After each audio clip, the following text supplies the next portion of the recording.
Hello and welcome to the Oracle reading for the Taurus new moon that's happening today, the 27th of April 2025. Ishali moyala di tuela di shatianima ituela itania.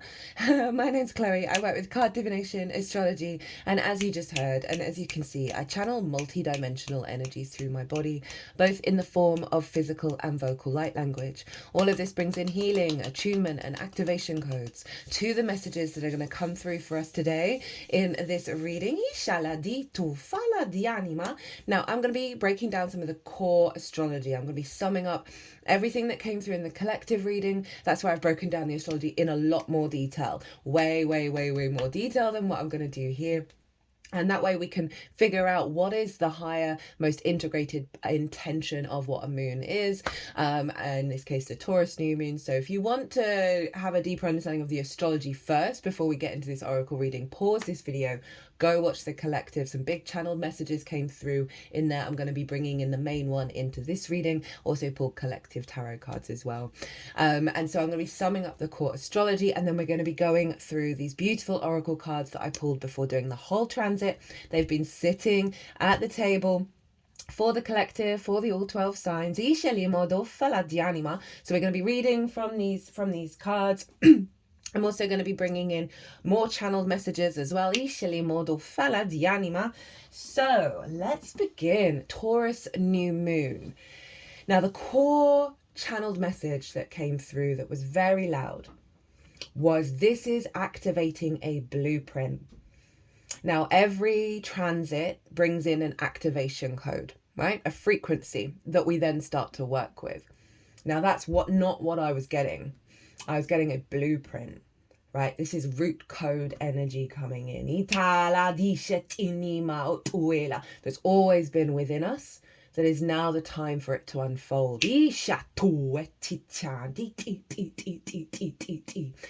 Now, this code is coming into Taurus, which is the first earth sign, right? It's our personal connection to earth, our physical vessel, our senses, how we feel in our body, right? It's ruled by Venus, the goddess of love, connection, harmony, creativity, grace, beauty, desire.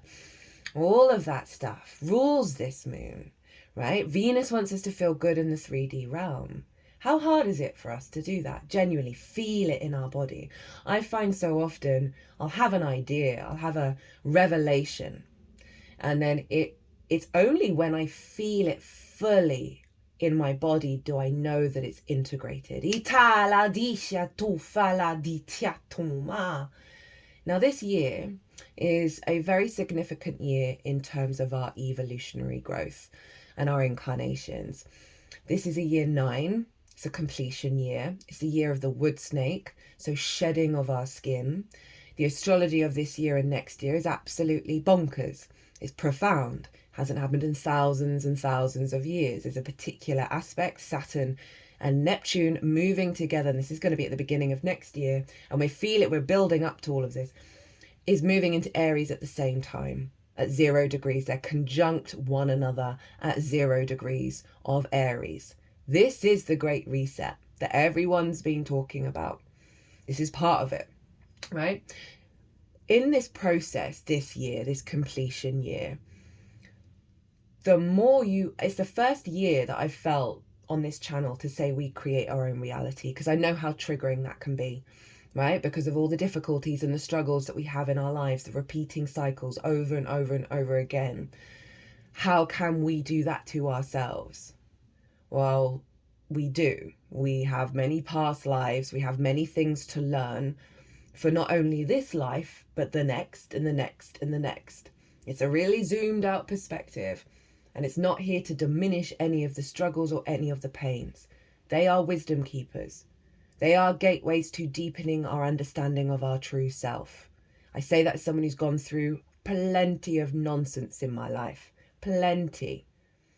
Over the last couple of years, that's all began to shift. The cycles are being dissolved. So this year, the year that you do the work, the soul retrieval work, I've been talking about this a lot. And what I mean by soul retrieval is chipping away at the conditioning, chipping away at the programming, excavating the layer upon layer of dense frequencies that's blocking your soul coming out in its full embodiment, the blending of the soul with the physical vessel, right? Our soul is us, just without that conditioning. And the more that we do the work this year and realize, because of the astrology this year, some really, really big, primal, collective, individual programming is bubbling to the surface. It's been doing it for a while, but this year is the powerhouse. I've had lots of things go wrong this year, but every time I've surrendered, I've got out of fear, I've allowed that energy to move through me, I've gone about my day, gone about my life, reorientated back to love, reorientated away from conflict. And every problem has either shifted and changed into something beautiful, or it's led me to a deeper place of deeper knowing of what I truly need and want. And then that created a frequency of then bringing it in. Trust the process. I'm not going to say it's going to be easy, but I know that all of you have the strength within you to deal not only with everything that's going to be thrown at you, if it is, right? So some people might be just swanning around having the best life ever, but you are capable of even more than that, right? Whatever's coming towards you, you are capable of dealing not only with that, but with more of that. And I'm not wishing more on you, but I'm only stressing how powerful you are. The I am frequency is so loud right now. The power of the divine is within you. This year is phenomenal. Now, this blueprint is profound.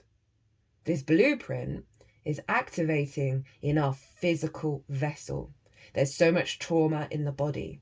Our senses are orientated towards old stresses, old problems, old conflicts, and constantly on the lookout for them. Constantly. The fear response. This blueprint is recalibrating that physical vessel, our senses of what we're picking up on, moving it from fear and scarcity to abundance and unconditional love. Now, in that process, this is hardcore. This is so radically different to what our species has been operating under. Big stuff's going to come out. Big wounds are going to come out. Big response mechanisms are going to come out. You want to release them, not suppress them. Trust in the unfolding. Give yourself the grace and the space to integrate this blueprint. That might mean that you want to rest more. You want to be in nature more. You want to slow down a bit more. Trust that. We're a very impatient species. We see it with all the technology, with like the neural net and all of that, when fundamentally we're trying to rush what we're already going to be able to do. We're entering a landscape of miracles. For our physical body, our senses, to be drawn towards the miracle landscape rather than the scarcity. Now, why do I say that this is all happening? Well, the moon in Taurus is in her exaltation. That means the qualities of the moon are raised up to their highest. Whether our needs are being met or not, how do we give and receive nourishment? Our emotional body, our intuition, all raised up to the frequency of Venus in Taurus, which is fixed energy. Very powerful energy, fixed energy. Once it gets going, it does not stop. There is no budging Taurus. So with this download, there is no moving it. There is nothing you can do wrong to stop this unfolding. But what we can do is elevate it. What we can do is bring it to a higher level that can speed up the timeline. Now, this moon and the sun are there's Mars over in Leo squaring the moon, Pluto over in Aquarius squaring the moon, Lilith over in Scorpio opposite the moon. All the fixed signs are being activated. This is called a grand fixed cross. Now, this can feel like all those houses that your fixed signs fall in. All the intentions of those celestial bodies are pulling you in 4 different directions. This can lead to overwhelm, discombobulation, dysregulation, freeze moments. Know that that is creating friction and release and conflict and drama and frustration and limitations. All of those things are letting you know where there's energy to build.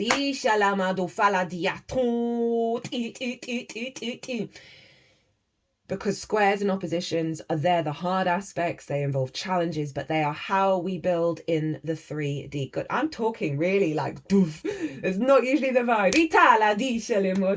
Like, this is serious stuff, guys. And so with Mars, independent, power, how we build, our motivation, our drive, and our action. Pluto, our rooted power, our magnetism, power. Lilith, respect, honor, dignity, equality. That's her agenda of meeting others, energies, situations, people with that intention to be open to receive and to give from a place of equality. And if that's not around, and there are hierarchical systems that don't make any sense, or there's hypocrisy, and Lilith is met with resistance of trying to solve that, she is very confident to take her stuff and go and live her own life, because she knows there's so many experiences and opportunities that are matching that frequency, as well as those that don't. We don't have to stick around. Independent, very independent energy, very powerful energy, all squaring or opposing this moon. And this beautiful, exaltated moon, that's not a word, where Venus is like, hey babe, what do you want? What do you need? Let me do that for you. Let me facilitate how you feel in the body, that our emotions are at ease and can breathe. All of this power energy is funneling into this moon to build that blueprint from a place of autonomy, respect, and power, all funneling into the land of Venus. Now, you want to get in the eye of the storm if you're feeling dysregulated, if you're feeling pulled in lots of different directions. You want to get in the center where spirit is. And the way through is whatever sort of work practice that you have of regulating your nervous system, of calming and clearing your energy.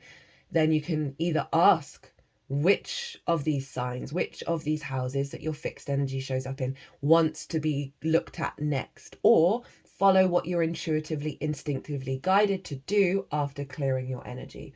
And that way you take ownership, you take control, and you then turn this into a generator, right? Any grand cross turns into a generator after the discombobulation and conflict and frustration that's bringing all the bullshit, all the programming to the surface in order to transform that energy into the blueprint.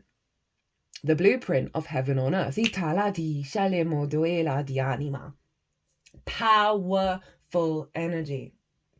Now, Venus, the ruler of this moon, is over in the sign of Pisces, which is where she is in her exaltation. So not only do we have the moon in its exaltation, but the ruler of that moon in her exaltation. Now, Pisces, the last sign in the zodiac, the collective water sign, the interconnected memories and emotional body of all the universe. The non-rational, non-linear energy of Pisces, of miracles appearing, synchronicities, all rivers leading to the same ocean, that deep empathy, the unconditional love of source. And so Venus's qualities are being raised high. Not just the personal desire and love, but the universal unconditional love. And all of this is funneling into this moon. And not only that, but Venus is conjunct the North Node, Saturn, and the asteroid Ceres, who is linked into abundance, right? She's linked into the grain and the harvest. Her name links into the word serenity and sincerity, right? The natural process of growth, that it is unavoidable, and therefore always a harvest, always an abundance, deeply nurturing, deeply loving. Conjunct Saturn, long-term goals, integrity, commitment, North Node in Pisces is amplifying everything in Pisces. It's making all of it big. It's pushing us into new territory around the miracles, around source, around the awareness of everything is connected and therefore anything is possible. The unfolding. That source is always got our back. So all of this energy, the long-term commitment building for in the 3D, Saturn, abundance, universal love and expansion into the awareness of the multidimensional realm, right? All the possibilities, all the layers and all the interconnected, all of it, and how it is showing up in our vessel at every given moment. All of this is funneling into this moon. This is the blueprint of divine love and abundance and how we build for the long term. Powerful stuff. Now, Venus rules the moon. She's in Pisces, ruled by Jupiter traditionally, which is what I work with. Jupiter's over in Gemini, ruled by Mercury. Where's Mercury? In Aries, ruled by Mars. Where's Mars? In Leo, ruled by the Sun. Where's the Sun? Ruled by, in Taurus, ruled by Venus. Moon, Sun, Mercury, Mars, Venus, Jupiter. Saturn's conjunct Venus. All of the visible planets and celestial bodies to the naked eye are all in cahoots with one another. There's an energy feedback loop between everyone. This is the matrix of our capacity to exist on Earth, our solar system. Building this blueprint. Not only that, Venus is sextiling Uranus over in Taurus. Uranus, the great liberator, the path clearer, the breaker of chains, maverick energy, the most independent planet. Sextiling Venus. Venus is conjunct Neptune in Aries. The gateway to source, all the realities, bringing new realities into our own, the divine mystic. Neptune is recalibrating our instincts, fire, to that divinity. I've done a Neptune in Aries transit. Go check it out. It was profound. It was amazing. It blew my mind. So Venus is conjunct Neptune, not by sign, but still conjunct. Neptune's also sextiling Uranus. And Pluto is squaring the Sun, and Mars, and Lilith. All of them are all in cahoots for this blueprint. They're all in cahoots for our evolutionary growth, for the elevation of our consciousness. And being in the body is one of the most important things. Taking that moment to breathe, be present, and feel good. Really feel good, without that fear niggling in the back of your mind that it's going to go. And you'll be back in the pit. This is what's coming through. This is what's unfolding. And I work with 6-month cycles. So this is taking us up to the full moon in Taurus. But because it's a blueprint, I don't feel like this is going away. Right. That's the summary. Ooh, right. Let's get into these cards. So, first up. Which one? Okay, they want this one. First up, we've got the angelic ones. Divine healing is upon you. Divine grace and divine guidance.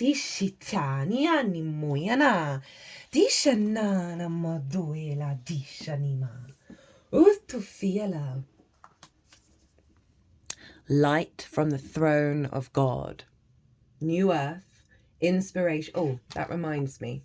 I got this message came through, it was either yesterday or the day before, that because of what's happening here, doing a level of, and protection's not quite the right word, securing your energy, because protection kind of implies you're protecting yourself from something.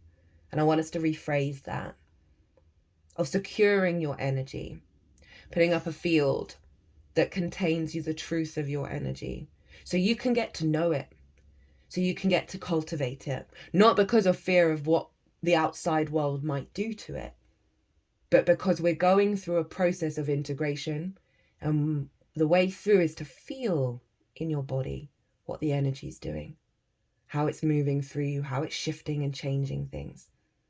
So that was a little message that came through during this birthing energy. It's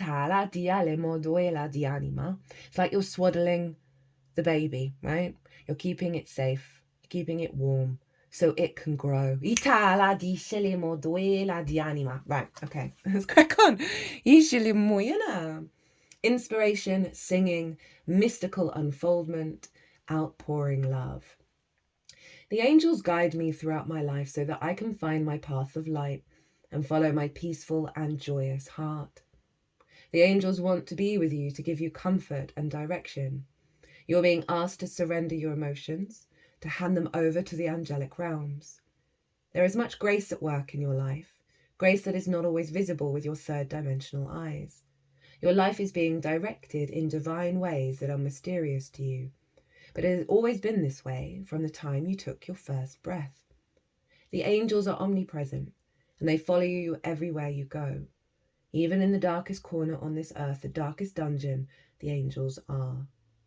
They are silently watching, with love and respect of the free will of every human. Do not think the angels can be overpowered, that a shadow can be cast upon them. They simply choose not to intervene.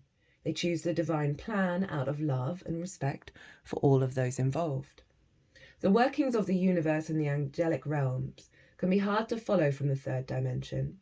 It is not necessary to understand everything. Simply know that there is a space where everything is clear, everything is understood in love. You have been in this space between lifetimes. It is very familiar to you. Because time is an illusion, you are presently in this space beyond all veils as well. Allow the angels and the archangels to steer your life, to direct it. You might be connecting to a particular angel or group of angels. Allow names to come to you intuitively and allow a working relationship to start. This connection is also a healing relationship more than anything. It is healing you so that you may fully find yourself. Many search for themselves, for their true self in the material world. It is not possible to find oneself there, not without a deeper understanding of ether and matter. But in the knowledge that everything is born out of light, subtle healing vibrations begin to reach you. Allow these vibrations to reach you now, to comfort you and to guide you. It is no longer necessary to search for yourself. Simply allow yourself to be directed by the angelic realms.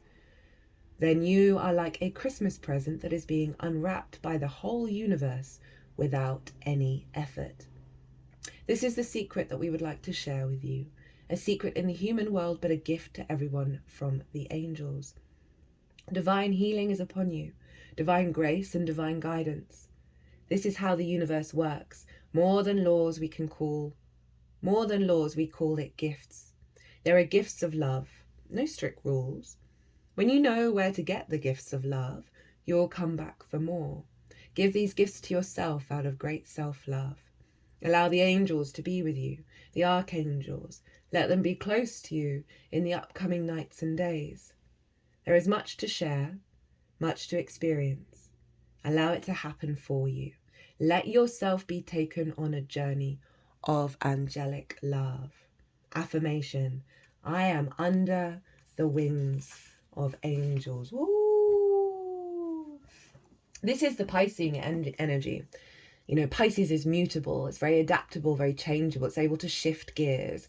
And I love this influencing all that fixed energy, right? Which can be very stubborn and can struggle to change. But because this is being governed by a mutable sign, right? That Pisces energy, it's allowing this fluidity, allowing the surrender, not trying to control, not trying to plan, but to surrender in our embodiment that is building something fixed.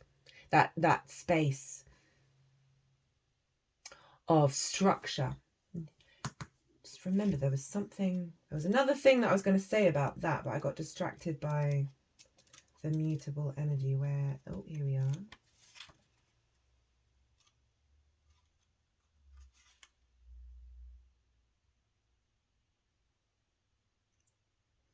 Oh, I think it's gone. I'm so sorry. Maybe it will come through.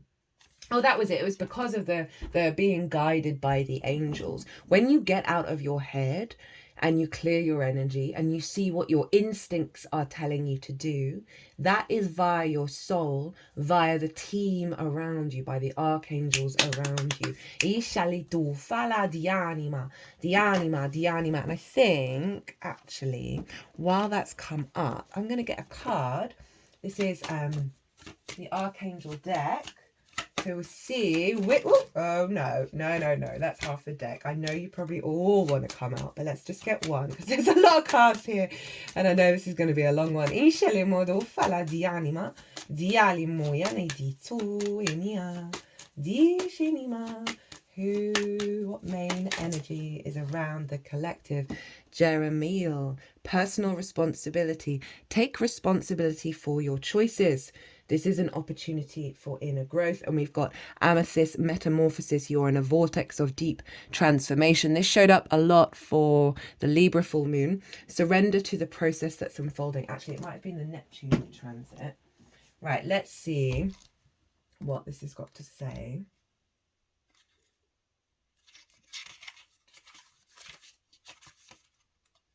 In the alphabet. Jeremiel. God's mercy is a powerful angel who shines a light on the aspect of our life that needs reflection and honesty in order for us to move forward with love and authenticity. He helps us understand and embody what it's really meant to have mercy and reach a state of forgiveness. Right? This can be for any situation that's showing up in your life with all those squares and oppositions, as well as, this is unconditional love, means radical self-love.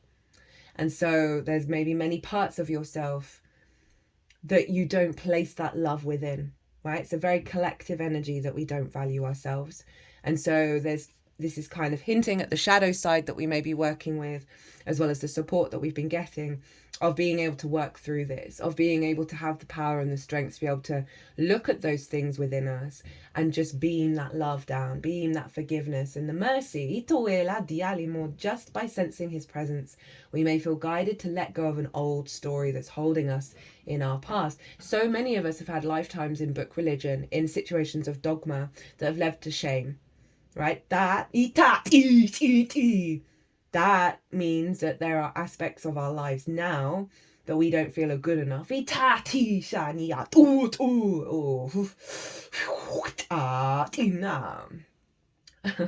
Whoa. We may feel guided to let go of an old story that's holding us in our past so that we can experience the miracle of our present. The energy of forgiveness is here, waiting to be called in and embodied. Angels are here too, inviting you to take a step back and review your current situation before moving forward. If you have received feedback or identified that your choices or actions have been to the detriment of someone around you or to yourself, it's important to own your part of it. Every negative self-talk, every fear mindset, we create our own reality. There are so many things that we do that does us a disservice of our divinity. Except it doesn't, because there's universal love, unconditional love, and source fundamentally is never ever shaming us. It is our process of shame, our process of fear that we impinge on ourselves.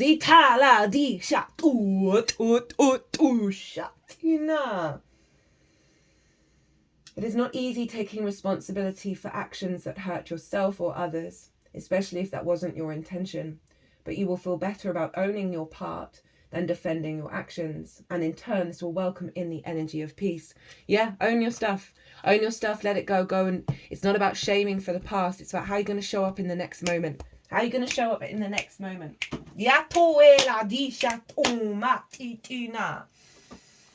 This card made me laugh when it came out because we're dealing with Venus, and look what we've got. We've got the energy of fertility. It's the first card that I pulled. I love it when we get a bit of shadow side show up because that's very important. Otherwise, we are out of balance. And it's not denying the difficult year, astrology. The energy, it's challenging, right? And we can't deny that. It's not that there isn't bliss and grace and abundance there, but there is a aspect of decluttering that means that those challenges come to the surface. The frequency of fertility invites us to be more open, more courageous, more creative, and more joyful than we were before. It activates the potential for something beautiful to grow from our consciousness into a new and grander expression of ourselves. When the long dark days of winter finally give way to the arrival of a new season, all of existence responds in a glorious expression. The voices of songbirds fill the air, a hint of green appears on trees and plants, and people walk with a little more bounce in their step, a smile on their faces. Spring is a time of fertility, when all of existence is bursting with the potential of new life, a time of expansion and promise. We see it around us in the outer world and feel it inside us in the inner world. It feels like a grand yes is breathed over us and into us from everywhere. Usually fertility refers to the ability to produce offspring. That's reminding me, I think the first card, the cards were not coming out, the tarot cards in the collective reading, they've been really stubborn. And the first card out was the sun. Biggest yes card in tarot. Usually fertility refers to the ability to produce offspring. In the new energy, we are invited to consider fertility as the potential to grow something new and inspiring, an idea, a project, a new paradigm. The blues and greens in this image refer to the fertile ground on which something new can grow. As I said, this blueprint is rebirthing us. The clouds remind us of the spiritual aspects of the fertility concept, like the birth of a new consciousness. It's reminding me of last night. Something came up on my feed from a channel that I've never seen before, and it's this guy who does Astro astronomy weather, right, linked into the sun. Also brings in astrology and other things, and he's sort of like an all-rounded space-time continuum energy. And the first 20 minutes, the energy around that, it really blew me away, because it summed up what's come through in the cards and what's come through in the astrology that I've done. But he's added on these layers in a different way. I'm going to put it in the description box if any of them take your fancy. It's quite rare when I hear people talk about astrology and I feel a deep resonance to it. And this guy, this guy was pretty cool. In terms of, I was thinking of like the fertility, because he's talking about a lot of sun stuff, some sun fertility, right? There's a lot of energy, a lot of activation building in the sun, right? So with this spring energy and with everything that's going on in regards to the astrology. The clouds remind us of the spiritual aspects of the fertility concept, like the birth of a new consciousness. The squares represent the form-based reality of our earthbound life while we are here. The bright flower shape at the top represents our connection to source. The sphere shape at the bottom, our connection to earth, equally as bright yet different. The beauty of flowers is a reminder of how wonderful life can be when expressed fully. This really does sum up, right? The squares, we've got 3 different celestial bodies squaring the sun and the moon. We've got 4 big squares going on, right? That sense of structure. And that bringing heaven on earth, bringing source, unconditional love into the earth, right? And the fact that we're dealing with Taurus here, which is about slowing down and smelling the flowers, right? It is the Venusian energy, that creative energy, that fertility energy. Take a moment to go inside yourself and contemplate your fertility. What are you ready to give birth to? Are there any great and inspiring ideas that you've been holding inside? What is it that you want to contribute to this world? Make a list of all the things you want to accomplish. I honestly think one of the biggest accomplishments we can do on this planet is feel at peace in our body. It's not about the doing. It's not about going out there and saving the world, although that is part of it. But one of the biggest things that we can all do is feel safe and abundant in our physical vessel. So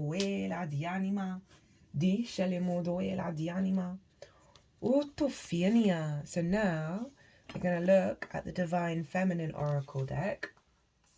This is one of 2 cards that wanted to come out. Zhou Zhaojing, the Mystic of Peace. I am peace. When my mind is clear, the way is clear. She embodies the unwavering tranquility that exists deep beneath the turbulence of our daily thoughts. She was a 12th century Taoist mystic and poet. The night before her son's birth, she had a dream that she was immersed in a red mist. This is a very auspicious sign for a Chinese culture. It's wild that they've got a birth happening in this one as well. The title given to her was as a master was free human of mystic peace. Whoa, that is wild. The emphasis in her poetry was the power inherent in stillness. That's all that Pisces energy. And the Taurus really combined, quite phenomenal. The secret of the receptive, right? Yin energy. Itala di anima. Let it come towards you. It will come. It will come. She writes, must be sought in stillness. The way, or Taoism, or Tao, is the spiritual practice of clearing the mind so that when we take action, it isn't from the ego. It is from source of life itself. And that came through with the angels, right? As you know, the practice of surrendering, not trying to control, softening your energy, and then seeing where you're inspired. Ooh. What you're inspired to do, think, be after that moment. The pedestal of awareness is steady as a boulder. That Zhao taught that meditation allows us to disengage from the surface drama the ego can invite us into. She often refers to the moon in her poetry because this was the symbol of the eternal sky. Or the freedom we can reach if we stop looking at the light and shadows the moon casts and see the moon itself. When your soul selects this card, Albert Einstein reportedly said that we cannot solve our problems with the same thinking we used when we created them. Clarity only comes from clarity. There is a peace and calm that exists far beneath the constant banter most of us listen to all day within our minds. Jungian author Clarissa Pinkola Este calls it the river beneath the river. It is the steady flow of the universal life force that wants us to reach our goal if we can only get still enough to merge with it.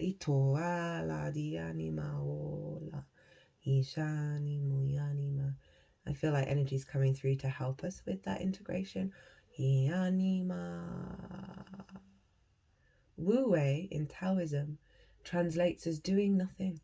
It's a sacred feminine art of trusting the force of life that exists within us all. Zhao mastered this spiritual practice by calming her mind and experiencing the still center at the eye of every storm. Zhao is a call for us to be still, to do nothing other than shift our awareness.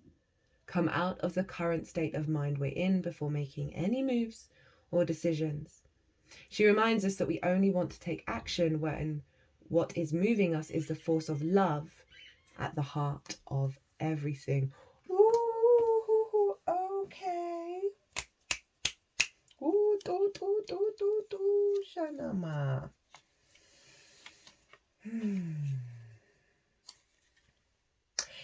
Taurus rules the throat. I meant to say this earlier. And I think every single reading I did for a sign for this transit, my throat would get really croaky and a big tickle would be coming up and I'd have to pause and clear. You know, our throat chakra is the gateway. The more we are authentic in our expression, and that takes so much vulnerability, the more our power manifests, right? Our sovereignty manifests. Taurus is very much linked into singers. We had singing with the angel card, of the outward expression of our inner frequency. And so all that throat chakra clearing was clearing the density, clearing the blocks, clearing the fractured energy around that authenticity. Mars, Pluto, Lilith, the sun, the moon, all in fixed signs. Yitania. Very powerful energy. Right, okay, what have we got here?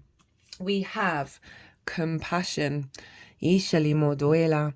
This feels our higher self and our conscious self making peace with our mammalian side, our wild side, our instinctive side, coming together in a state of union. With this awareness of The many paths of destruction we have walked, the many paths of destruction we have been in our mind, that have created this fear landscape for this monkey to exist in, the instincts to then train themselves to this fear. And this card very much feels like pulling this very primal part of ourselves out of this fear mindset, into union with the higher self, into union with deep love and reverence of the conscious self. And I really feel this energy, these two are going to be walking away from this space and creating life. Away from destruction and into abundance. But it's through honoring the many, many faceted natures of ourselves. And that ties into the forgiveness energy, the grace energy of the multi-layered integration that this blueprint is bringing in.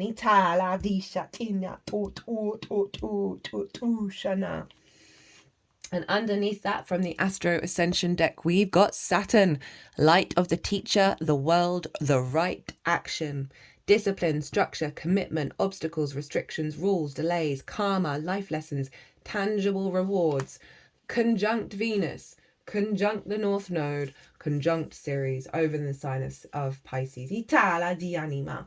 You are putting in the diligent work needed for your dreams to come true. Your hard work and patience will be highly rewarded. Bravo. And in the shadow side, there is a lack of commitment, patience, persistence, and discipline.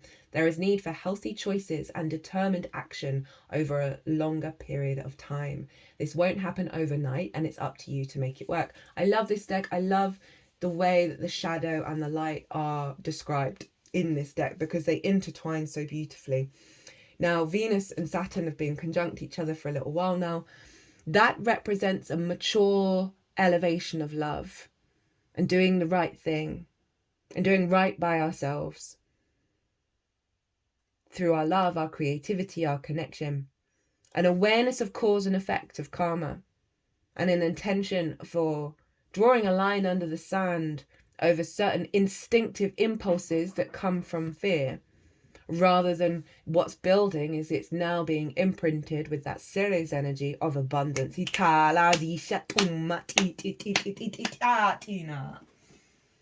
The peacock.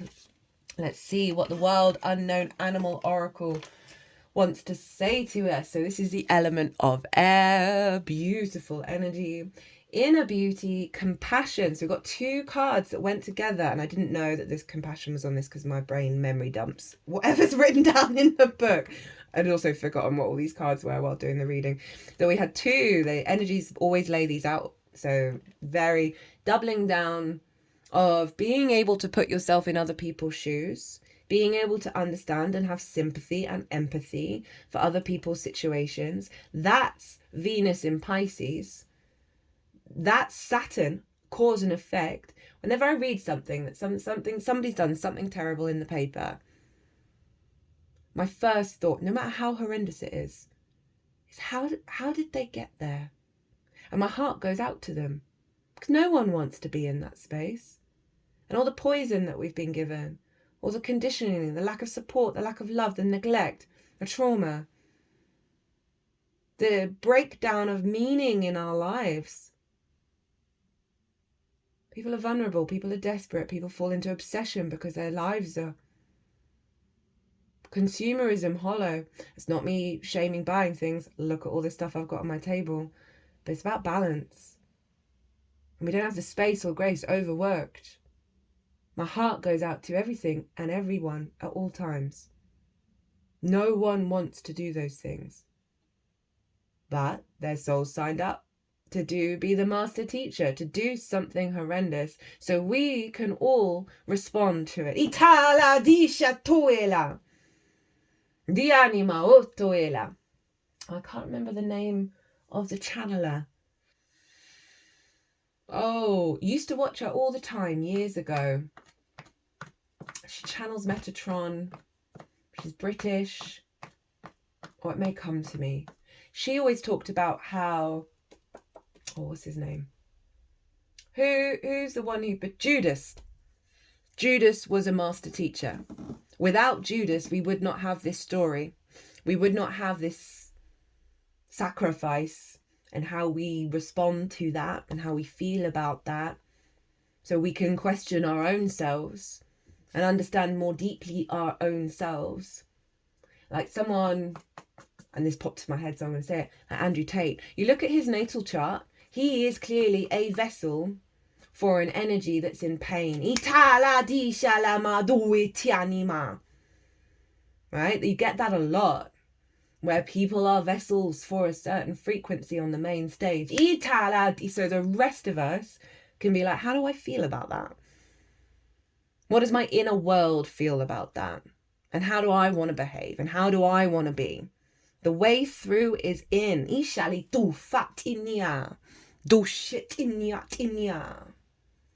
got Sun conjunct Pluto and Venus over in Capricorn. That's the main things I can think off the top of my head. It's just like, I want a traditional understanding of the feminine from quite a intense sexual place, right? Yeah, but his soul signed up to go into that. We signed up for all of our nonsense.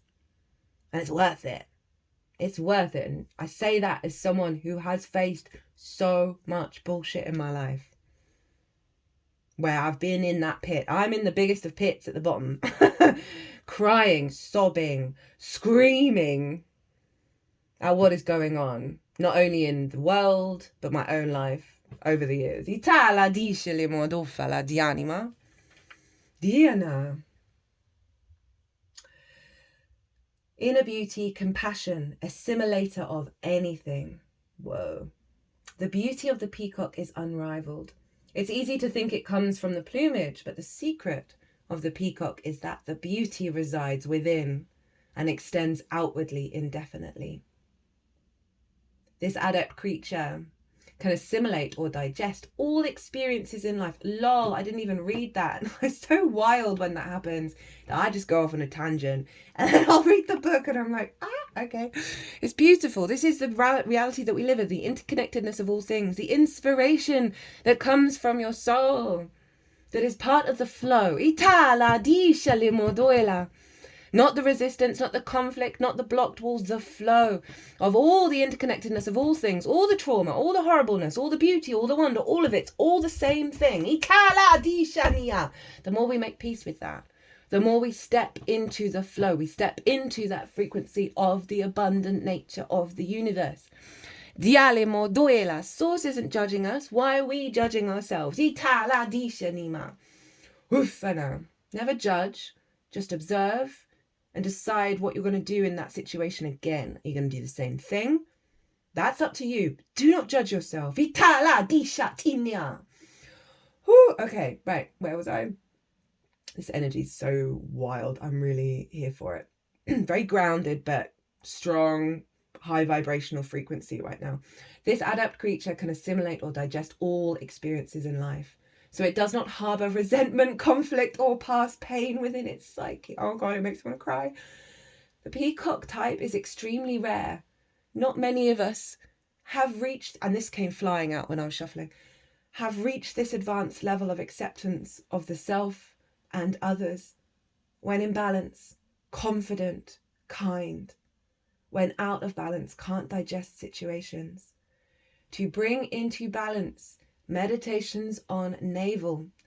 Now the navel is where the umbilical cord comes, that connection to that which birthed us, to source. That we all come from that. Everything.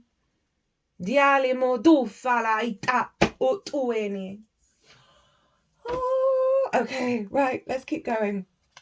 Dianima. Dufala dianimo, doela dianima. Okay, how do you want to read these? Okay, so then we've got root chakra. I have everything I need to survive and grow on the physical plane. Couldn't get any more straightforward than that after everything that we've been talking about. Calming the fear response, calming the survival response. That is very natural, very normal. But there's a part of us that's growing, that's more in alignment with thriving and abundance. We've been building this for ever. Discele modo fala di anima. Ina. Oh, I feel like I want to go run around, do lots of stretching, have a massive bath, really pamper the energy field, the body, want to feel good. Maybe I'm going to go plant up some seeds. That's a great thing to do around a new moon, as is changing your bed linen. So we have protection, call back your power, cut the cord, soul retrieval. Now, I'd forgotten this card was here. And I'd got that, the message came through a couple of days ago. So that's really interesting that it was like pulling, winking at me. You're being called to protect your energy and call back your power. May all the lost pieces return home now. And the fact that it says soul retrieval, and this is the blueprint for the 3D incarnation vessel of our blending of our soul in that vessel. We're not losing any part of ourselves. Don't be ever in fear of that. It's just more of an authentic you. May all the lost pieces return home now. Take a look at who and what drains your energy. Do not keep your tabs open. Shut down energetically each night. Energetic cords are formed between people, places, objects, and events, so it's important to keep checking in. Your energy and your energetic space are sacred, so treat them as such. Keep your energy clear. Keeping your energy clear takes work. As we go through life, we can give away our power. So it is important that we call it back by cutting energetic cords or doing a form of healing known as soul retrieval. Can you think of a traumatic event, relationship, or soul memory that you are being called to call back your power from? Check into your body now, lol, and see which chakra feels like it needs a bit of energetic clear up. I call back any lost soul fragments, power or light now. Any vows, soul contracts, hexes, or programs from the past or present, from this life or others that are not in the highest good of all, I relinquish now. Any power or light I have willingly or unwillingly given away or had taken from me, I call back now. Any cords or attachment from this life or others, I release now for the highest good of all. And so it is, and so it is, and so it is.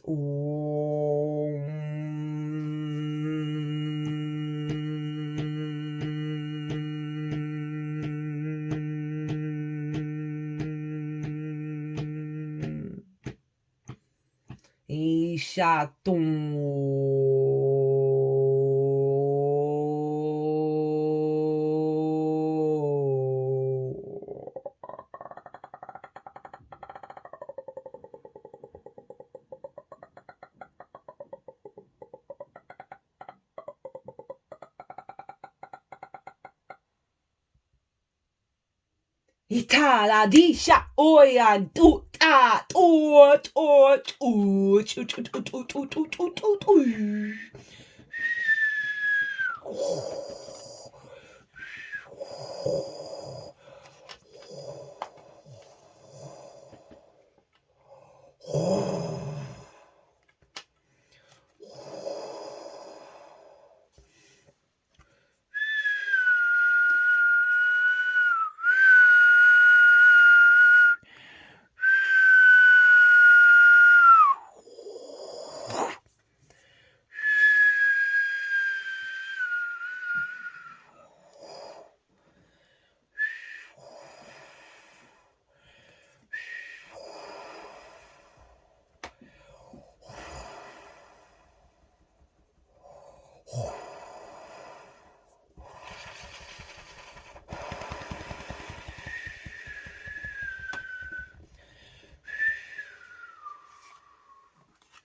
Dinah.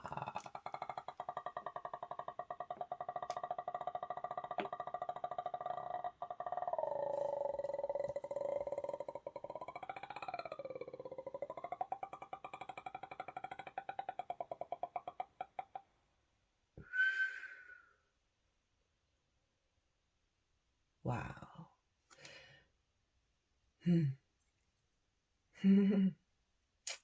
the front of my forehead, like all around the eye, the third eye, is throbbing. It's like the pressure is being taken off. So we've got here the sun in Capricorn. It says achievement. And while they were doing that activation, following that, or what would you call it? Affirmation. They wanted to focus on the square of a city where everyone's bustling around, where life is happening, how civilization is built. You know, Capricorn's the long-term tradition energy. It's often linked into looking back to the past. But it is about the longer-term building goals. And it feels like it's clearing a lot in the collective. A lot of the struggles and pain and suffering that's got us to where we are today. So it's honouring that. But wanting us to let go of Capricorn can be very much a workhorse and can burn itself out and can focus just on the long-term goals rather than being present. So I'm getting two things. I'm getting clearing out of old patterns from the past, not burning ourselves out in the same way, i.e. we've achieved so much, we can breathe, we can pause, that Taurus energy. And the power within us to keep climbing the mountain while being present, that we're achieving so much in the work that we're doing.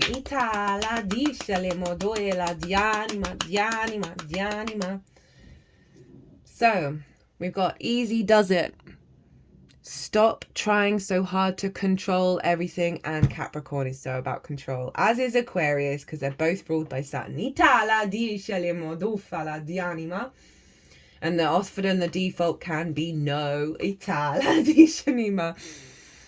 Stop trying so hard to control everything and all the doors will open for you. Again, it's that Mars, Lilith, Pluto combination. Pluto is inherently neutral. It only brings up extreme versions of control because we're so scared of change.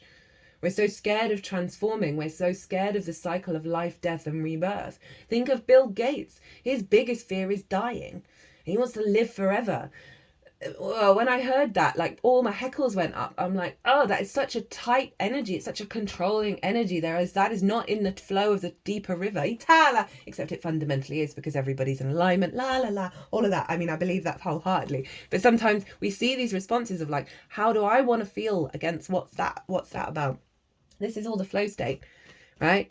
This is the flow state that's coming in, and trusting in it that we don't have to do all the things and have all the plans, right? And be working our asses off out of a fear mindset.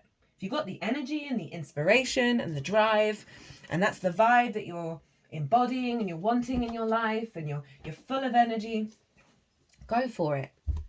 But if you're exhausted, find at least a minute to bring softness into your body. Because we've all got lots of responsibilities. We've all got lots of duties.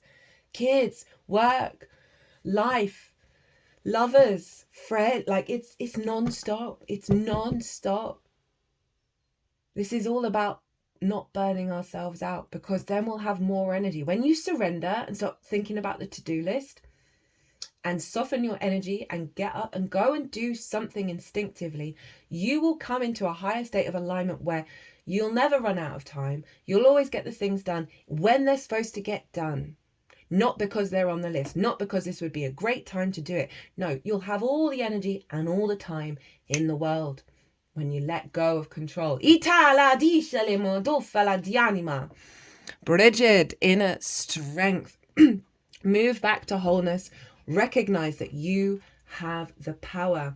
Bridget is a Celtic goddess of Ireland who is closely associated with fire and the time of spring. She was so well loved by the Celtic people that when Christianity came to Ireland, she was adopted as a saint of holy wells and other holy places. She is a powerful figure who can help us channel our energy into something that is important for our growth. And as she herself lasted through the ages, she added longevity to our journey so that we can reach a deep state of wholeness. You can call on her to bring her sacred flames to burn away anything that's not serving you. to bless any new projects you have in mind, and for support with fertility. Your spiritual fire is growing within. Venus is going to be moving into Aries. Recognize the power of your soul is greater than you think. You've come a long way since you began this journey. There is a powerful force within you, and you have the ability to create wonderful changes in your own life and be inspired by those you do the same. Be aware of new projects, opportunities, and fertile ideas that can grow into something larger than you may imagine. Call on the fiery goddess Bridget to light the way ahead. And she is linked into the Cross-Quarter Fire Festival of Imbolc. And it's very interesting if we're coming up to the next Cross-Quarter Fire Festival. Now, Cross-Quarter Fire Festivals happen between solstices and equinoxes, and Imbolc is between the Capricorn solstice and the Aries equinox. We are coming up to Beltane, big fertility energy. It's been moved to the 1st of May with the calendars, but those before us followed the moon, and it's around the Scorpio full moon when everyone would go into the forest and go into a state of union under the light of the full moon. This is when the green goddess and the green man come together, right? Our feminine and masculine energies, not sex specific. They are within all of us. There are 6 yin signs, 6 yang signs. It's unavoidable. Let's be real, we're fluid. Oh, the sting in the back of my head. But it's the state of union of the yin and the yang, the night and the day, right, of coming together, the fertility energy. So I love that she's showing up as this crossover, right, of that inner flame we set alight at the spring equinox, at Imbolc and the spring equinox, that we're now bringing this in to its fullest form, its manifestation. And she's fire, which is instincts. And when we surrender, when we activate our yin energy and soften and surrender, that is when the fire, that's when the instincts come out, that's divinely aligned. Right, so we've got 2 cards here. We have desire, speaking of green, of 2 people coming together in order to raise up the energy, the fertility energy of the world. It's one of the most beautiful things anybody can do when you're in a true state of union. And what I really love about this, and obviously Venus is linked into relationships, linked into desire, love, harmony, connection, union. So beautiful that this showed up. And it's also a desire of union within yourself, union with your higher self, with your soul, with source in this 3D incarnation. Desire can be found in all things. Pleasure can be found in all things. We funnel it down a certain avenue because it's our instinct to do so. But to find it in everything is the true embodiment of the rainbow body. We have with it the crown chakra, which I think is beautiful. I know I am a part of source and my life is guided by divine wisdom. So activating this higher frequency of desire. Remember, Saturn's conjunct Venus. This means mature, elevated, mystical love, imprinted. Speaking of Pisces, we have the sun in Pisces, vision, a clearer inner vision. I was saying how around my 3rd eye, everything was throbbing, clearing the blocks around being able to inwardly perceive the abundance outwardly.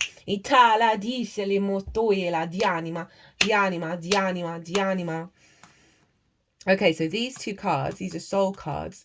They were both the same cards that came out in the Neptune transit. And I've used this deck since, and they both came out and it blew my mind. So it's really tying into this bigger picture frequency of Neptune in Aries. So we have the rebirth of our instincts from this deep place of surrender, abundance, and this is all the energy that I was talking about. You have all the energy and all the time in the world to do what your soul wants to do. You can breathe, you can soften, you can trust.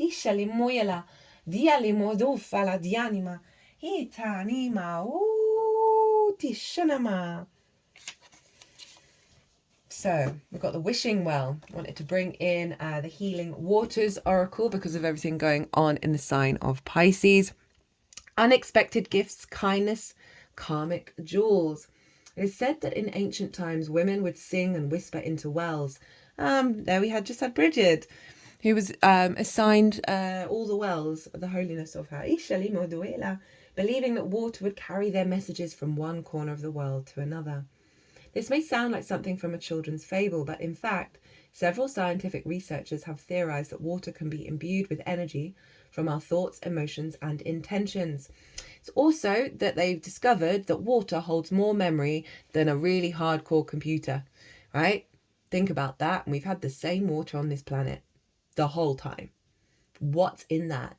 And we're dealing with all of this collective water with Pisces. Wild. In a year 9 and a wood snake year. The shedding of the trauma. Wishing wells are found all over the world, and they mirror us to the great reverence held by our ancestors for Earth's fresh waters. Greek mythology said that the tradition of wishing wells began through the practice of throwing coins into a sacred well of the warrior Ampharos. I don't know if I said that. Ampharos, who was a renowned oracle. Not heard of that warrior. The wishing well is a wonderful card that carries with it great blessings, gifts, and fulfilled wishes. When it appears in a spread, it's a sign that things are happening and that the realization of your dreams are likely to occur. I cannot stress enough that all 12 sign series, the cards were bonkers. The cards were so high vibrational. And every single thing was like, trust this, trust it, trust it, trust it, trust it, go on, trust it.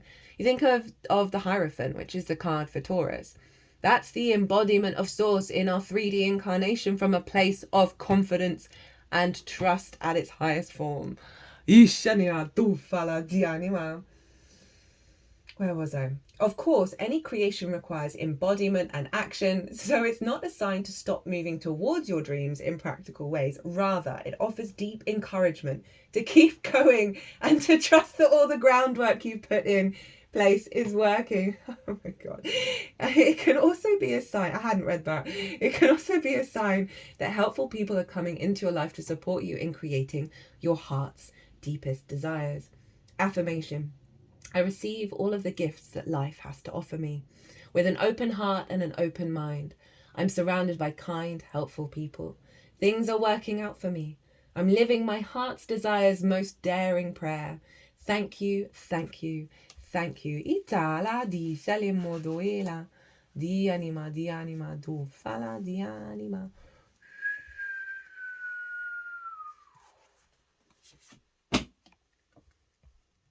Kamba Jasper. Everything exists and lives through spirals.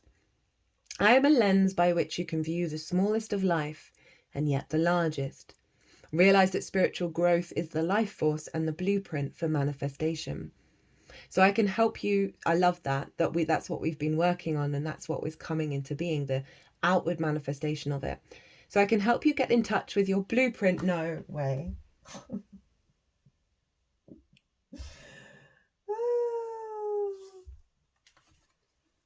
Visualize me and look into my eyes so that I can reveal to you your blueprint, your divine self. Kambaba Jasper heals down to a cellular level, correcting any imbalances. It brings you back in line with your purpose and direction, particularly good for working with the endocrine glands, and can be placed upon them. Meditate with Kambaba Jasper to find solutions and to regenerate areas of weakness. Thoughts come from many levels, and to most they all seem the same, but a spiritual thought is different from a physical thought. Each have their place. Kambaba Jasper helps you to realize their duality. It is true also emotionally, consequently can help you overcome glamour and illusion. Again, that feels like it's linked into that Archangel card that we got, and the conflict, the possible challenges that we are going to go through with this cycle of this crystal coming in as protection for us around the illusion, right? And the delusion of our certain realities that we're kind of death gripping. And this blueprint is helping us gradually let go of it. Itala di shatuela di anima ot atiatuma atatiatuma atiatianima tu fala di titianima ishali modo fala di anima di shali modo atiatu ot.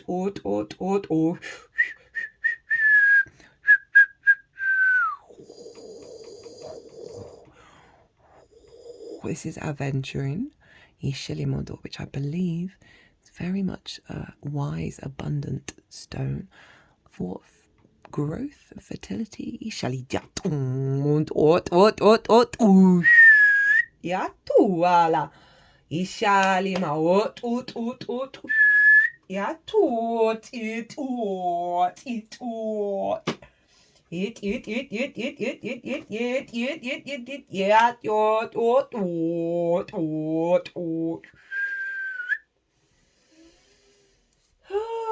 I know they could go on for hours, but I'm going to rein it in. Okay, the Shekinah, the presence of the divine feminine. 1:11 on the clock as I say that. At the center of everything there is light, and I am that light. The Shekinah represents the omnipresence and the immanence of the divine feminine. The word Shekinah in Hebrew means to settle, to inhabit, or to dwell. It represents an experience of the divine presence right here in the body and in the world. The Shekinah is the feminine aspect of God in Kabbalism, and she is depicted as a piercing, radiant light. She is the experience of the presence of God within us, as the soul of God. Honoring the feminine is one of the utmost importance to the Kabbalists. This is why the red thread of protection, is worn on the left wrist, which is the receiving feminine side of the body. In the Kabbalistic teachings, the Shekinah is represented in the tree of life as the pillar of balance. She is the force that unites the opposites. She brings heaven to earth, and she unites the body and soul. Ooh. Because of her, there can be a direct path of communion between humanity and divinity. Because of her, we can experience God right here in this moment and right here in the body. In the Zohar, the main sacred text of the Kabbalah, the Shekinah is described as being a world within the world, as a bright radiance at the center of everything. All life on earth, all consciousness, is a part of her light and is therefore sacred. The metaphysical theory of immanence is that the divine presence is manifested in the material world. So there isn't actually any matter, whether organic or inorganic, that isn't also part of the divine. The Shekinah is the light that inhabits your body, your cells, and is in the cells of all your people. Didn't we get a card about cell regeneration? Pretty sure we did. Your cells, and is in the cells of all the people and objects you see around you. She is also about pure experience. She is the message, the truth that there is a light at the center of everything that happens to us, both the good and the bad. And the Shekinah is a reminder that we are not just this body, or this pain we might be going through, or this confusing moment in our brief life. We are light. We are molecules of heaven in human form. And right now, we can just know this. We can experience the light we are, and that can be enough. That can be the miracle and the answer we actually need. Not words or meaning, but simply and more profoundly, pure, radiant being. That's just summed up absolutely everything. Absolutely everything. That's how beautiful that is. Meditation. Enter the heart and repeat this mantra. I am light. I am light. I am light. And see what images or words arise. At the center of everything, there is light, and I am that light. Ooh.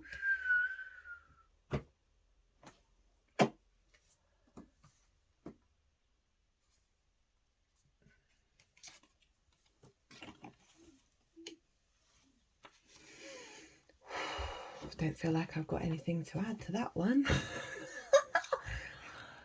Okay. Could it be a dragonfly? Essential meaning: seeing the meaning beyond the illusion of perception. Signs from the universe are all around. Recognizing the outer world as a living oracle. Paying attention to the signs. Oh, the back of my head's now throbbing. There are days when you begin to notice just how in sync you are with the world. While you're thinking of a person, they call you or you see their name on the side of a truck. You might need to know the answer to something important, then you overhear just what information you need in the lyrics of a song on the radio. It's common to develop a relationship to a sign that always shows up when the spirit of someone you've loved and lost is nearby. Oftentimes it is based in nature, like a feather or a butterfly. Maybe a dragonfly shows up to let you know you're on the right track. Now is the time for you to trust those signs in the world around you, as a way in which the universe reflects you, witnesses you, and loves you dearly. Pay attention, as the entire world is your oracle. Uncanny and serendipitous occurrences remind you that you matter, that the universe is watching over you. Could it be a simple dragonfly, or is that a message from spirit sparkling through its wings? Trust these symbolic moments. They are sacred and personal. Yeah, this is all the unfolding. This is just, the energy is it's so present, it's solid, but it's soft and undulating. Speaking of undulating and softness, hello the maiden. Very appropriate for all of this yin energy and all of this Venus energy and this moon energy, feminine energy, not sex specific. Itala di animo doela di anima. The maiden, the virgin, the princess, the innocent. The maiden archetype is the epitome of innocent arousal, naive sensuality, and precarious purity. She is compelling because of her flawless and youthful glow. She's the first archetype in the trifecta of Maiden Mother Crone, and rightfully so, because she has oh so much to learn. The maiden is perfectly positioned for trouble to come her way and subject her to a challenge that leads to the next phase of womanhood. She must grow up, yet hesitates at the threshold, enamored by the charms of youth. The maiden represents the side of us that is riveted and curious, drawn to shadowy forests, dark nights, and taking just one taste of poisonous fruit. Her magic is edgy and includes both the shame and delight. Let yourself fall down the rabbit hole, young one. When light, curious, enchanting, sensual, full of vitality. When dark, pretends, projects, denies, fantasizes. Dia le moduffa la di anima. Dice le moduela di anima. And I love that combined with the crown chakra and the desire card of the, it's like a reboot of our desire that is not jaded, that is not closed off from experience through fear of the troubles, through fear of the pain, of the suffering. It's allowing that flower to unfold and trust the process of what's coming towards it. Diale modufa la disheli moitiatuma. Dishelima, curious, enchanting, sensual, full of vitality.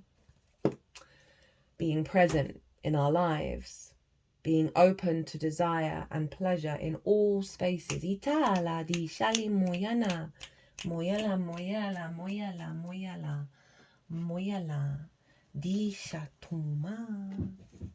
2121 on the clock. As I say that, 3 is the number of the Empress in the tarot. So linked into the goddess Itala di anima, linked into Venus. Krishna, devotion.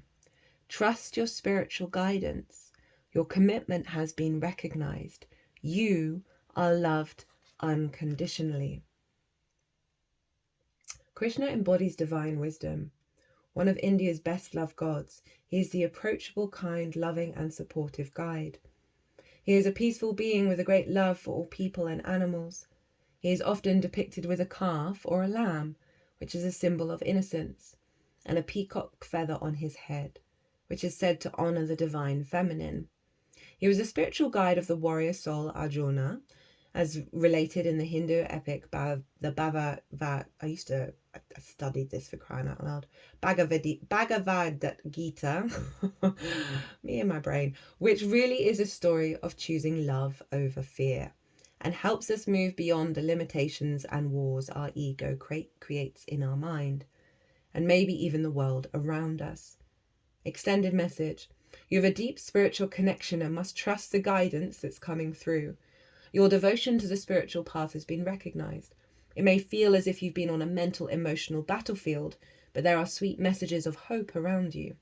Krishna is here to boost your sense of connection to the divine and encourage you to act from your soul. If a decision needs to be made, ask yourself what would honor your soul and those around you. If you can choose the best for all involved, then it will feel even closer to the divine. Level of, I really love the sort of the rebirth of the feminine, right, with the maiden being the first initiate of the maiden mother crone, with this blueprint, with this rebirth, with the yin energy of Taurus and Pisces governing so much of this chart, right, of the aspects of Venus, the feminine that we have within all of us, to be open to the unfolding of our existence and not try and control it, to step into a higher level of sacred devotion to our experience, right? To know that we are loved unconditionally and therefore allow ourselves to love ourselves unconditionally. And through that process, the synchronicities have just been absolutely bananas, wild, absolutely wild, especially in the all 12 signs reading, that it's highlighting that the more synchronicities is when you are more integrated and aligned with that deep river, where you're not in resistance to the possibilities that are unfolding before you.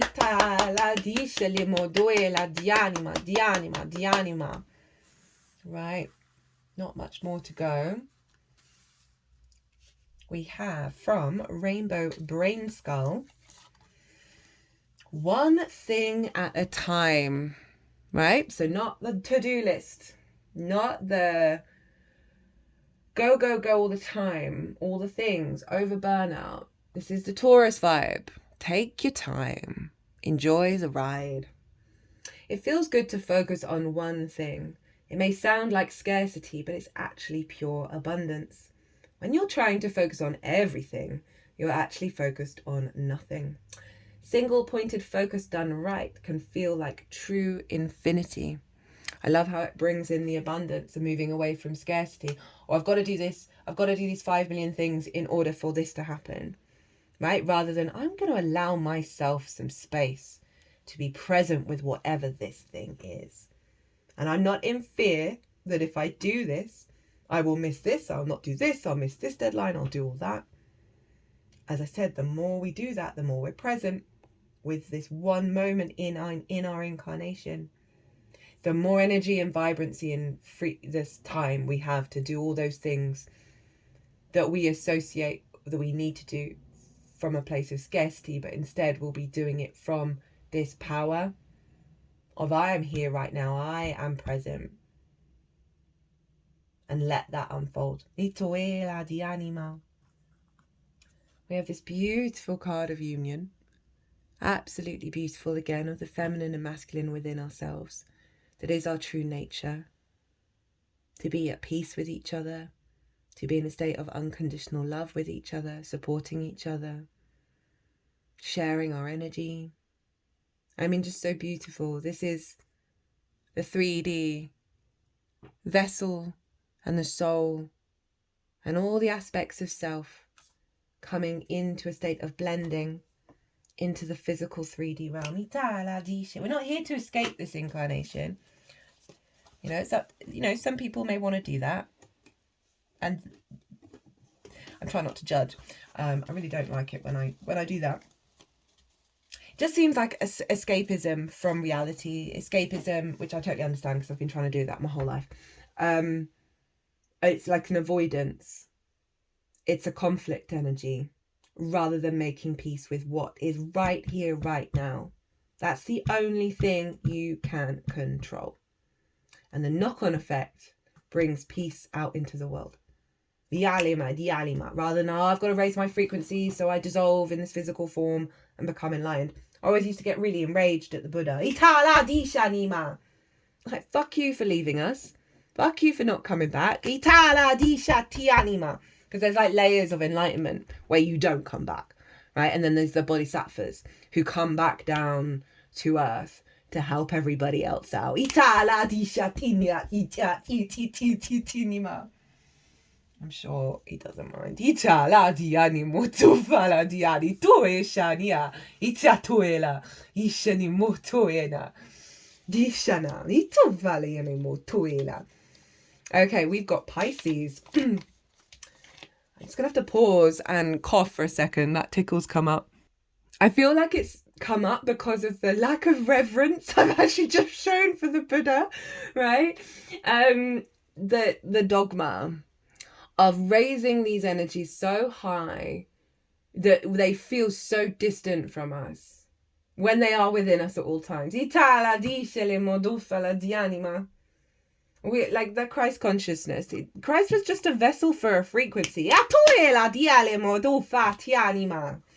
We all are, and we can access all of it. We just gotta get through all that stuff, right? Remember the soul retrieval.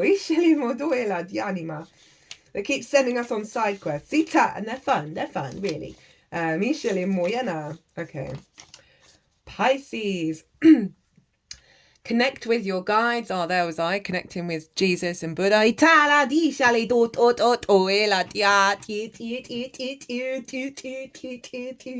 I just heard, we are always with you, sister, and we are always with all. Pisces, I transcend the moon. Sensitive, empathetic, compassionate, dreamy, artistic, creative, imaginative, spiritual, indecisive, escapist, confused, conflicted. Lol. Stop summing everything up I've just said. It's too wild. Your guides have a message for you. Make sure to make time for introspection and meditation. Give yourself the space and the grace to process this hardcore blueprint, to integrate it. Shadow side, you're losing yourself in conflicting or confusing emotions and thoughts. Things are not like they seem on the surface. Avoiding the problem will only make it worse. You cannot escape it. When you let go of trying to escape this life, I had a huge breakdown Christmas 2018.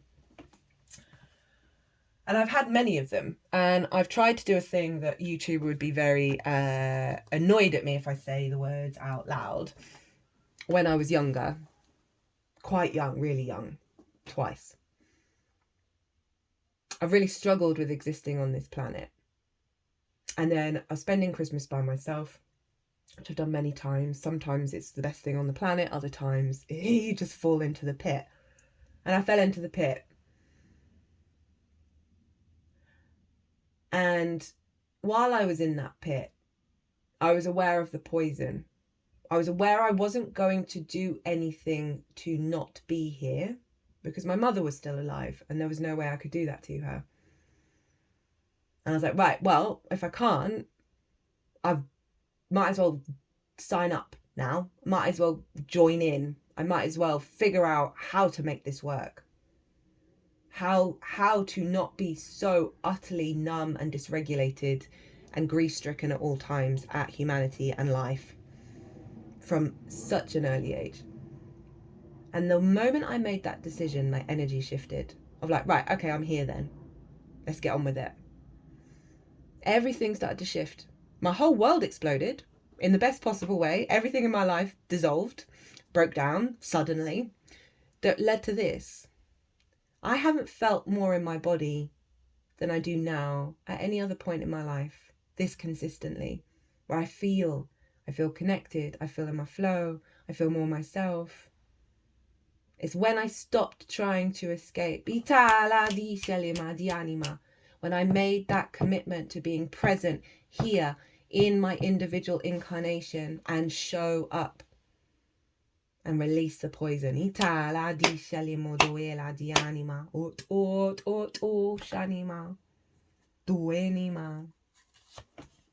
The ever unfolding rose. Cracked open, it's happening for you, not to you. The challenge of life is to keep your heart open when you most want to close it, to let life crack you open, to open through hurt and loss, to allow what is falling away to fall away. Being human is a courageous act. A life well lived is full of losses and tragedies, as much as triumphs and adventures. Wherever you may find yourself at the moment, life is coaxing you to keep your heart open, no matter how much it hurts, to continually unfold, to let life crack you open. Perhaps you are going through a difficult time right now.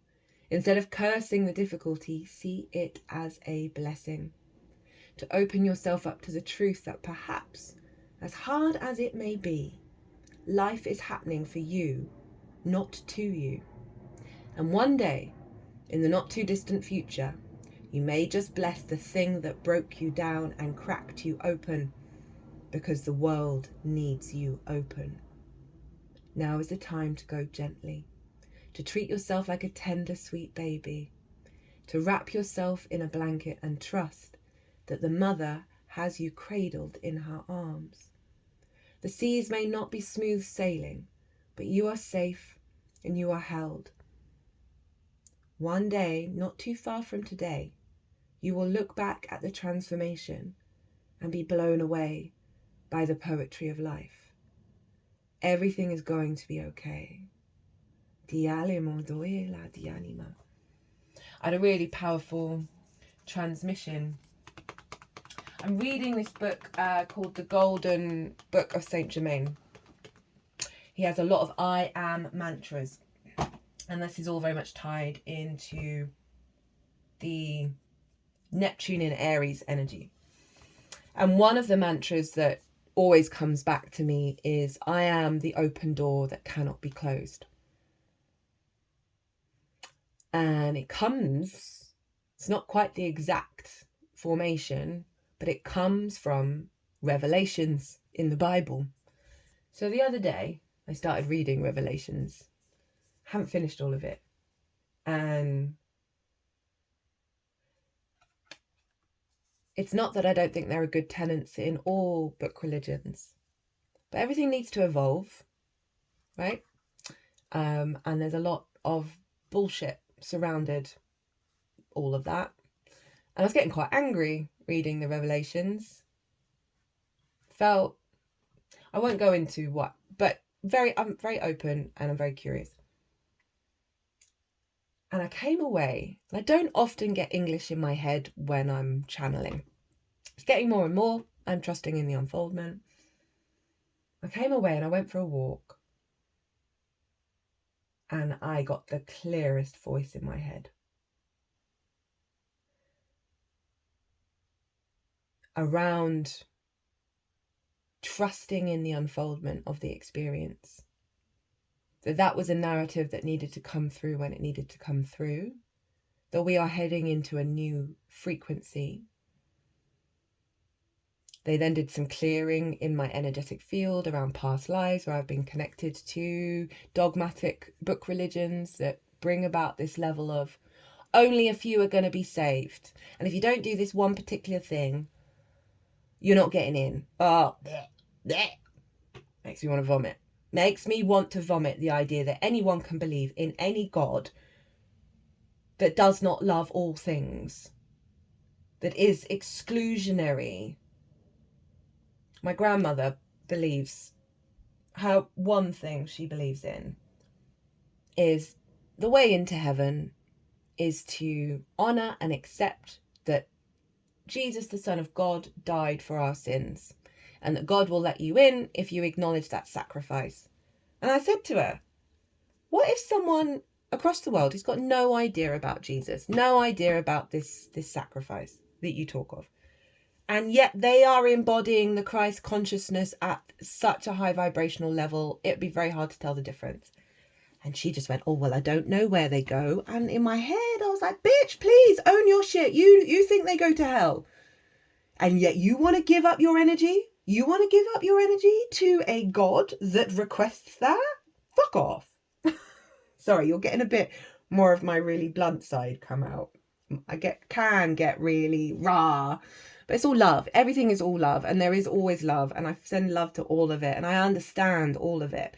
But it was making me think about how I felt about it. And I was getting like, this doesn't seem like anything I would want to give my authority over to. And I was getting really... Anyway, they cleared the lines. And then they said to me, because like Revelations is like the end of the world and only 144,000 people are going to go to heaven and survive or whatever. And they were like, don't worry. Everything that... Trust... Right? They were like, it's already happening. Everything is already happening. There is nothing to be in fear about. There's nothing to rage against. There's nothing to be all this, all of that. It just trust, keep doing you. And that message is for everyone. Then get out of that conflict, get out of that space. But that conflict, that space, and you think of all these squares and oppositions, right? That are coming up.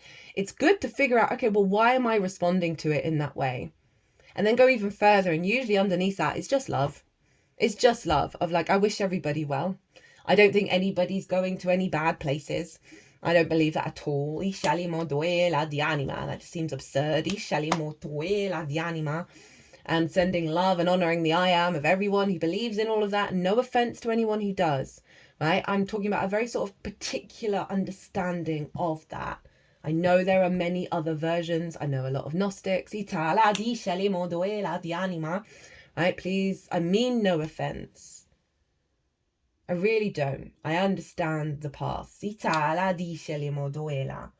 But the reason why I'm bringing it up, I went on a bit of a side quest, is the energy that came through was so clear of like, there's literally nothing anyone can do to stop the unfolding.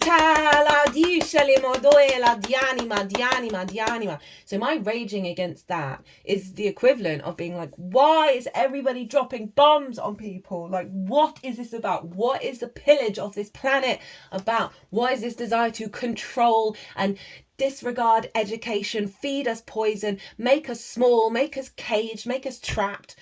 When really, if they just did all the things to help us thrive, they would have more money, more things, everything would be more. It's so fucking short-sighted. Anyway, it's when we feel those things, when we get really impassioned from a rage point of view, but it's this moral piety of how dare people behave the way that they're behaving.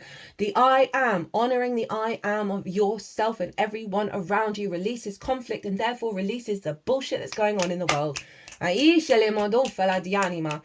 There's a lot going on that can very easily make us think that the transmission that just came through isn't real, which I think is why all of this is coming out, because I know what this card's about, which is funny because I'd forgotten that was there. That it's important to allow these releases, but not to take it too seriously, and then see what's underneath. And it's usually empathy, it's usually compassion, it's usually unconditional love at its truest form.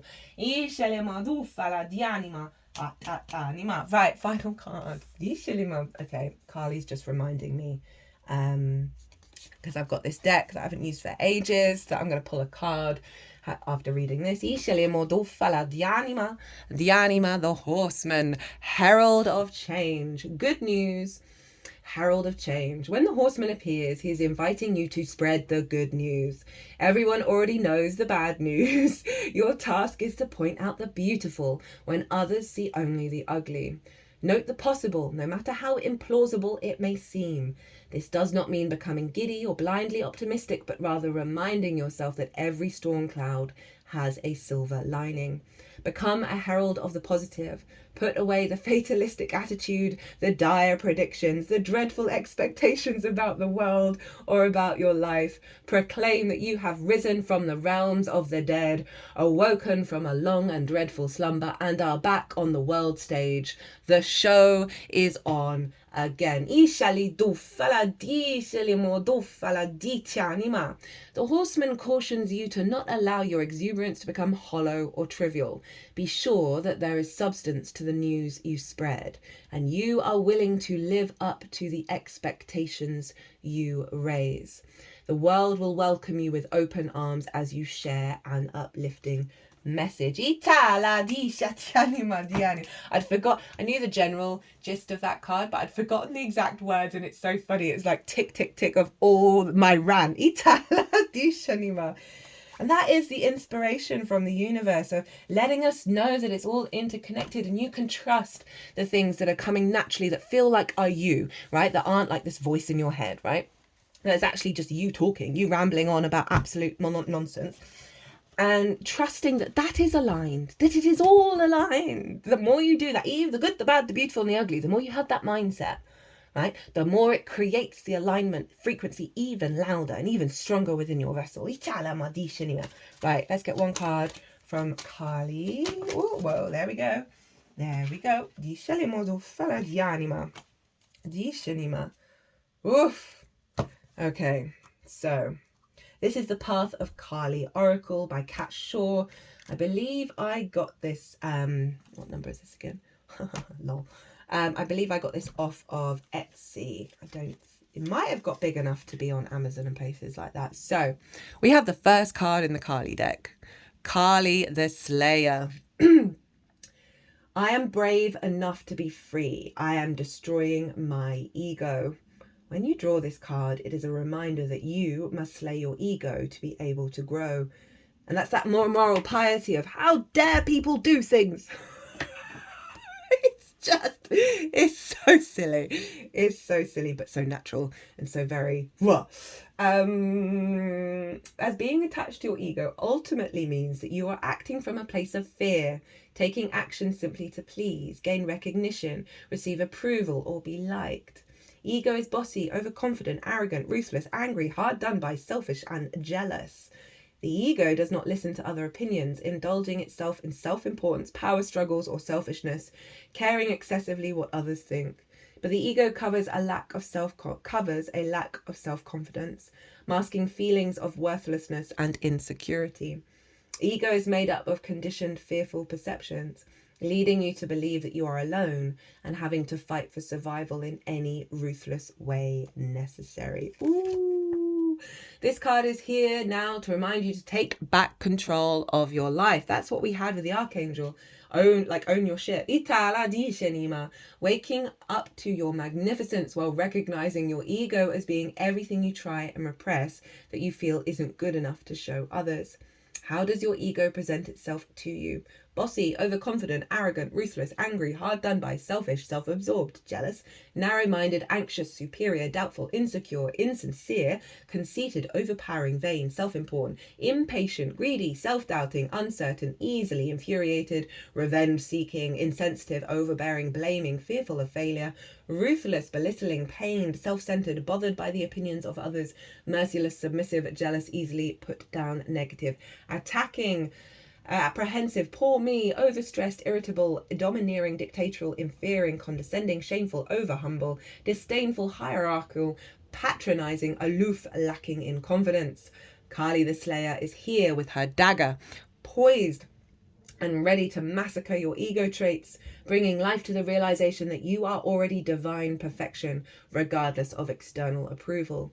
You do not have to earn or prove your worth, and as soon as you know this, your ego will no longer be able to control your every thought and action. Learn to love yourself so much and become so sincere in your own truth that you will never again crave externally driven ego validation from others. I am here to slay your ego. See me naked, brandishing my dagger. to rid you of your limiting self-beliefs. This is my most direct act of compassion to you, freeing you from yourself. You are already divine perfection. Love yourself fiercely. Release your ego to me. Step forward. Be free.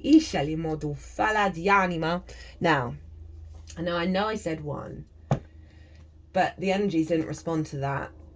And yet when I say two, they're really keen. So we're going to look at the card at the bottom of the deck as our final card. Oh, there are no reversals. That was just... Kali of Creation. Yana.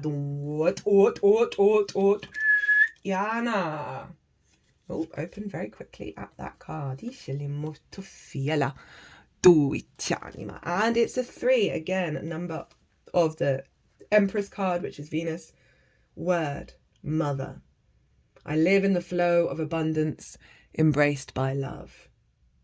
Kali of Creation is the archetype of pure and unwavering, unconditional, maternal compassion. To be in the midst of her full-breasted, profusely lavished embrace is one of the most comforting and tender places you will ever be. For she adores you. She is devoted to you and she worships your every breath. She dotes on your progress and development in life and revels in your achievements and success. She watches you constantly with her hawk-like mothering gaze, giving you enough free rein to learn from your mistakes, yet monitoring you and guiding you always to make the right decision and live your fullest potential. Her overflowing nurturing knows no bounds, and her love for you will constantly fill you up. Kali of Creation is the epitome of divine feminine empowerment and represents the birthing process in all of its aspects, in a metaphoric sense of changing, growing, and rebirthing. Once the birthing process begins, it cannot be stopped. And this is how it will feel for you when you pull the Kali of Creation card. She proves that something to be born anew, an old structure must die or be destroyed. This is transformation at its most fundamental form, and Kali of Creation is the mistress of establishing new paradigms, as she slashes from your path every obstacle that is holding you back. Trust her. Do not look back as you step forwards. Drawing this card urges you to begin to fiercely introduce love back into your life. Loving yourself, loving others, loving your job, loving your life. Looking for love in every aspect of your life. At the moment, this card has been shown to you to give you that burst of deep love that you need in your life. Close your eyes and inhale the love of Kali of Creation. And if you are looking for love of any kind, this could be the hint that it's on its way. Let yourself love you unconditionally, for when you truly do that, the abundance of flow is limitless and your essence will shine. Remember, we got the Sun card as the first card in the tarot of the collective reading. I am Kali of Creation, the personification of the Divine Mother, and my unconditional love for you will engulf your every cell. I will compassionately destroy what is not for your highest good and bring you into the realm of celestial abundance beyond your wildest vision. My child, I give you my ripened, bountiful motherhood, so you may bask in copiousness and liberation. At-ot. At-ot. At-ot. At-ot. Ot, ot, ot, ot, ot.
Blessings to you all.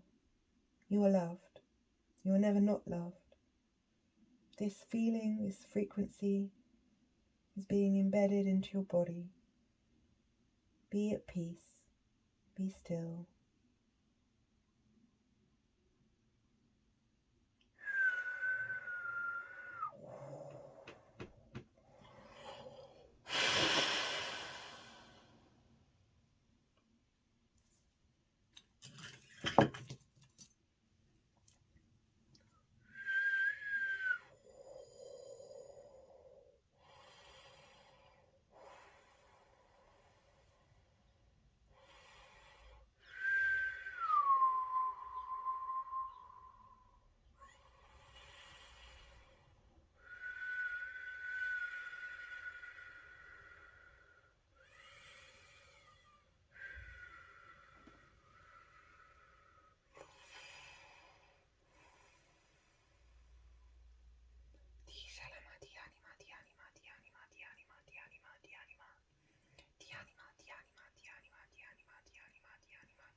Shilima dialimo doela dianima dianima dina dishanimo yalamado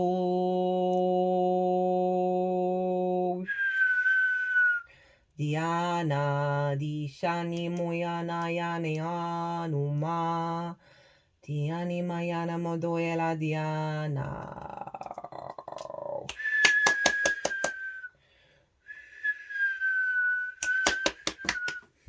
That is a seed from this pine cone, which represents the layers of spiritual manifestation, the pineal gland. You see it a lot with the Pope, right? Symbolism for the Pope.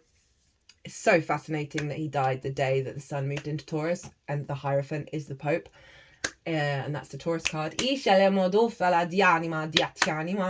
we're planting the seed into the lovely moonstone sphere that I have.